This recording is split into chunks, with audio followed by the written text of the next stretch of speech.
Hello guys, welcome to the Train Parrot, and once again we are having quite boring price action over the weekend, but things are starting to take the shape of the end of the summer. We're gonna look into some news that are quite interesting. I'm also gonna show you for the first time the Ethereum BTC order book with the levels that people are using currently to flip for BTC. I'm gonna try to make sense of those levels based on the Ethereum BTC weekly chart and what could be the reason they're doing these things. And I'll give you my take on whether I'm doing the same. In today's video, I'm also going to give you an update and introduce a new buy and sell signal that is used on spot that I'm going to cover every time it triggers on my Twitter. So make sure you watch the video so you understand how the signal works. And of course, we're monitoring the liquidation levels and why we could be getting to 63K, what could be the timing of that. We look into fair value gaps, liquidation levels. We'll cover a little bit of FAR charts and how much resistance we have to the upper levels. We'll look into the past performance as well. Guys, if you like this type of content, make sure that you subscribe to the channel, hit the notification bell so you get notified every time I put out one of these videos. And if you feel like supporting the channel, watch this video until the very end and do not go anywhere without leaving a comment down below.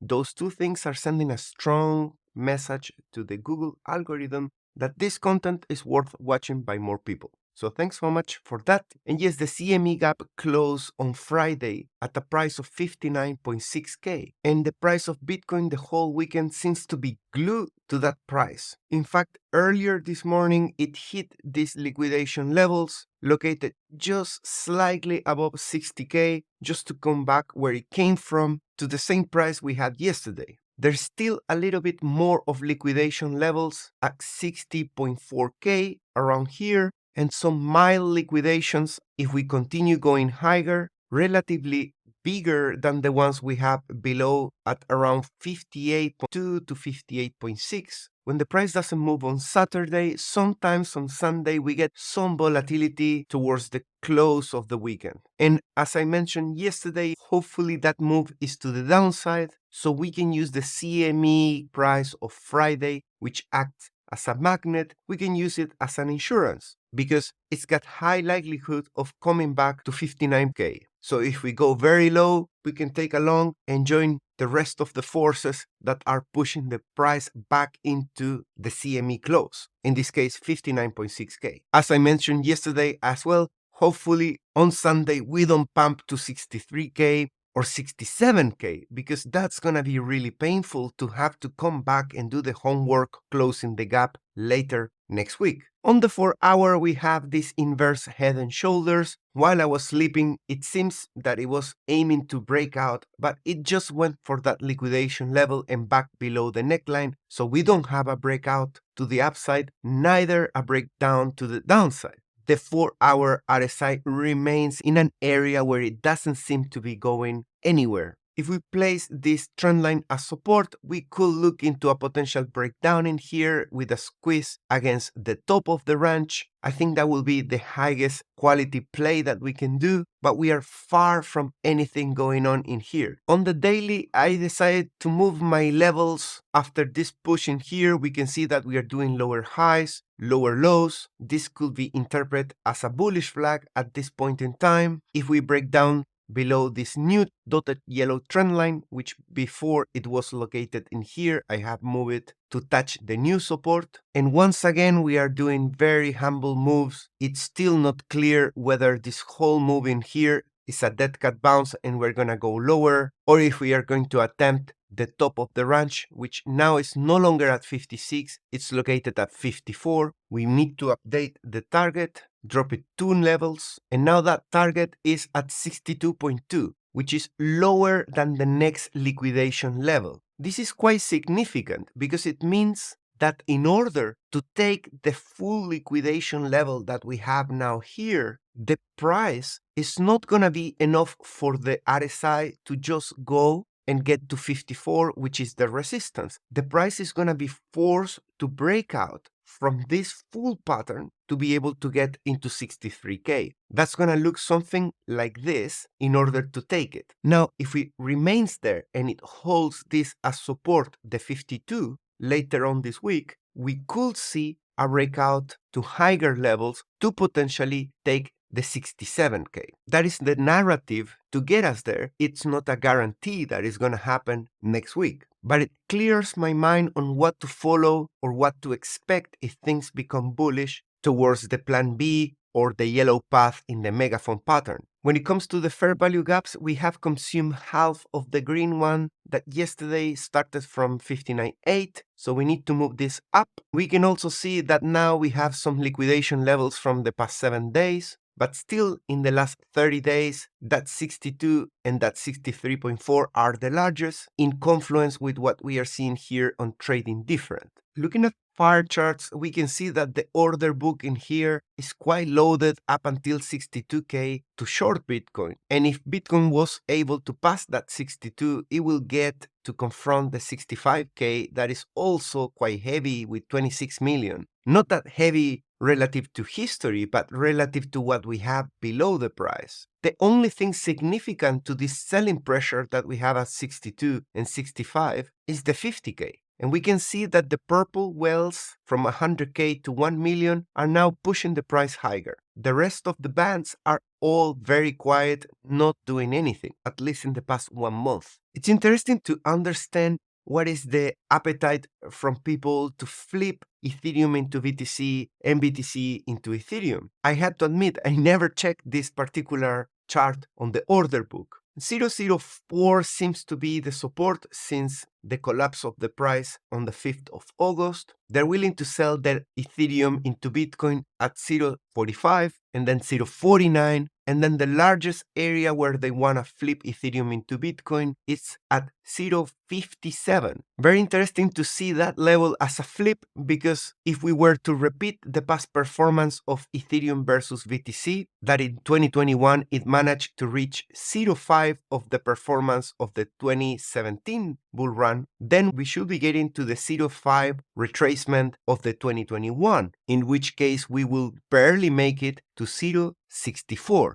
And people are already thinking to flip at 0.57. That means that there's a big appetite at the moment to get rid of Ethereum and flip it into Bitcoin. And I was expecting to have a bull channel on the RSI as the red area is indicating. But since we have this breakdown on the weekly of Ethereum versus BTC, that might explain why people now are looking into shifting one level in the ladder down the performance of Ethereum in the current bull run. Typically, right before the Fed cuts the rates is where you see Ethereum capitulating, and you get these massive sells that right after starts a massive bull move where Ethereum starts catching up with Bitcoin and outperforming it. So yeah, maybe that outperformance is not gonna be as big as this, which wasn't as big as that, but at these ratios here, Bitcoin made it to 100K, then Ethereum will be priced at 6.3K. And to be honest, selling my Ethereum at those prices, it wouldn't hurt me these diminishing returns. Of course, it's much better to sell it at 8.8K or in here at 15K. But as you can see, the Ethereum BTC pair is on a diminishing return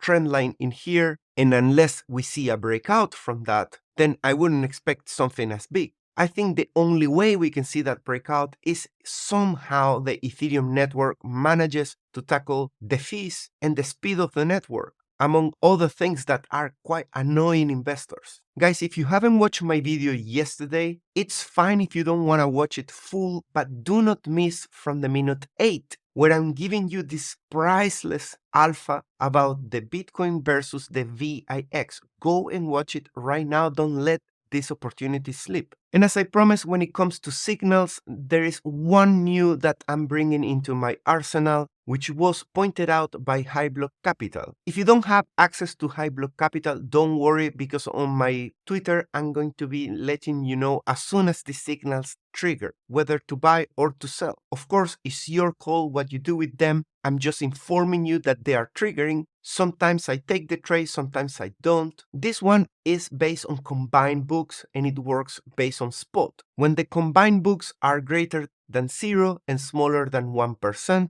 it forms this oscillator shape. And when we reach above 100 millions and something, that is pretty much the top across this full range. When it's below 29 million, meaning that the ratio of the buys on spot have reached levels that haven't been seen in a long time. So that is the signal number one. The signal number two is based on funding rates, and you can see how profitable it is. It pretty much shows every time that the funding rates are excessively into the red. I decided to filter it by just Binance USDT M and Bybit. The rest of them were quite noisy and were showing areas that are not very significant. Sometimes the funding rate outperforms the predictive one, but for example, in this case, it will have missed the bottom in here. So I'm gonna keep it in the predictive, every now and then flip and keep you updated as well on Twitter. The one that you see at the bottom has been incredibly profitable, and I forgot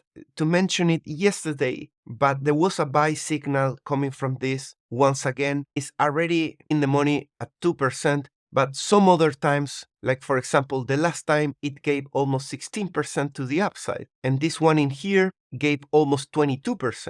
But maybe a little bit less if you consider that you will have had to DCA this order in there at the top, with this order here a bit lower, and the final order around here, which have given you an average of around 61k, which later you can ride for a 15% to the upside. And you can see that many other traders are looking into the CME as well, speculating that the price just wants to stay there to not have any gap to close next week. Some other people are looking into the liquidation levels, assuming that the price will want to stay around this range and it's just gonna spike to the top to liquidate the 60, which I think we already have done partially, and then come down here slightly below 59k to liquidate all these other dues as well, just to come back to the same price. And Grok 2 from Twitter, the AI that now is included as well with Twitter, if you get a subscription, is highlighting some interesting news that are not necessarily mainstream right now. For example, the Bitcoin's market cap is holding strong at the 1 trillion, which is fantastic to see 174 days holding there. South Korea's pension service gets on the action. The National Pension Service for South Korea is started to invest in MicroStrategy with 34 million. It's obvious that they are investing in that to get some exposure into Bitcoin. Dubai's crypto salary move, they now approve to pay salaries in crypto. So now it's your call whether you wanna see your salary at the end of the month going up and down with the price. IMF powers play on mining. They are expecting an 85% boost in crypto mining power rates. Whether they want to regulate it or they want to keep mining less profitable, either way, I'm sure that the miners are not going to be as happy. And we are a few days away as well for the full moon coming. If you focus on the daily, you can see how many times the full moon has apparently influenced the price going higher, and the new moon tends to go sideways or even start selling, like in this area here, in here, in here, in here you have the dump of 49k, but now it's recovering, so hopefully we're gonna see some positive price action. Worth mentioning that the full moon has not always helped the price. Sometimes it's like a perception only. Because, for example, in here you get the full moon and then you get some dampiness and then you go to where you came from. Or in here it went sideways but ended up going down. In here slightly higher and then start selling. That's at least the performance in the past range. In the previous range, of course, Bitcoin was just going higher and higher. So we could say that overall, it's got a good win ratio, but definitely it's not 100% guarantee that full moon means a big pump like this. But what I can say, I tend to be more cautious since I started seeing that most of the biggest pullbacks that we see on Bitcoin are typically happening when you see a new moon. And since we are about to see a full moon, I also tend to relax a little bit more. Hopefully with the full moon, we see a breakdown of the DXY, we see the hash ribbons finally performing as it was promising, we see this bullish divergence on the MACD playing out as well, we complete the megaphone pattern, and finally all these withdrawals, together with all the buying from long-term holders, are finally gonna pump the price in a decent way, at least to 65, 67K. Why not? Guys, I'm hosting this position airdrop. You trade with $100 and they give you 500 additional to trade for free. You can use any of the coins listed in here. Make sure you have a look at the top link in the description. You need to click it to activate it, and it's going to give you all the instructions on how to get it to work. I also left you a referral link. If you sign up to Bybit with that link, you can claim up to 30,000 in rewards. Once you do that, join my Discord server and claim your 70% discount on any Trading Parrot subscription. Don't worry if you already have a Bybit account, you can transfer it to my referral so you can still claim the benefit, and make sure you watch the video on how to get a digital residence card in Palau. With that later, you can trade on Bybit from pretty much anywhere in the world. And guys, if this particular video that you're watching gets over 100 likes, that will be phenomenal. And as a way to pay you back, I will do later today a live stream covering all your altcoin requests, just like we did the past weekend. So make sure that you like, comment, share this video that you're watching. I will really appreciate that. Thanks so much. Bye bye.